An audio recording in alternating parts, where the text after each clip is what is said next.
Willie D. Live. Deion Sanders. Yes. Colorado Buffaloes. Right. What's your take on that? I think it's, it was funny because Deion has always wanted to be a coach. I mean, he coached he coached Pee Wee, then he coached high school, then he coached, he coached in at HBCUs, and now he's here. And I think it makes sense that if you're a great player, you probably would be a great teacher. You know what I mean? Mm-hmm. So I thought that he disrupted an idea that because you went to you were a coach of a certain school that you couldn't coach at this level. It was a way that they used to keep black people out of coaching. It's the same as when they didn't want you to vote, they had poll taxes and tests and all those kind of things. And I think he's done remarkably well. I think you can't. I mean, but when you do an Affleck commercial and get beat by the Ducks, I think he played well. I think what he did against the Trojans was brilliant. Like they were up, and then he ran an offense that made them speed up and use the altitude to tire him.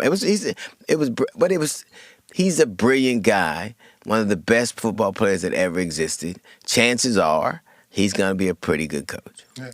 Well, I want to challenge you on that theory. Sure. I want to challenge you. Okay. Because I've seen a number of great athletes. Yeah. I mean, the best of the best. Sure, and they sure. don't oftentimes make good Most coaches. times they don't.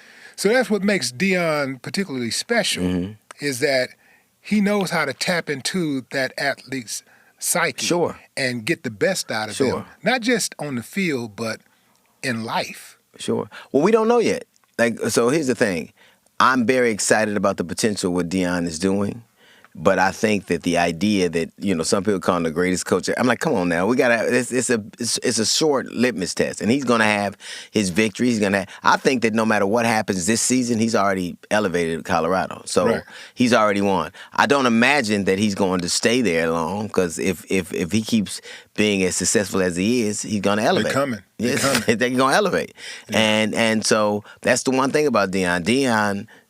He played at San Francisco. I played at Dallas. I played at Atlanta. He gonna go with getting his good. So I think that it's best to enjoy him and to be ready for the fact that when it's time to ascend, he will. We know why some people hate Deion. People who don't look like Deion. Why they hate Deion. Right. But why do you think that people who look like Deion, who probably have similar backgrounds to Deion, hate Deion Sanders so much? I don't know why anybody would hate anybody who is just being who they are. Like Deion has always been exactly who he is. And it's rare that you get to take what you want to do and retrofit that with who you are.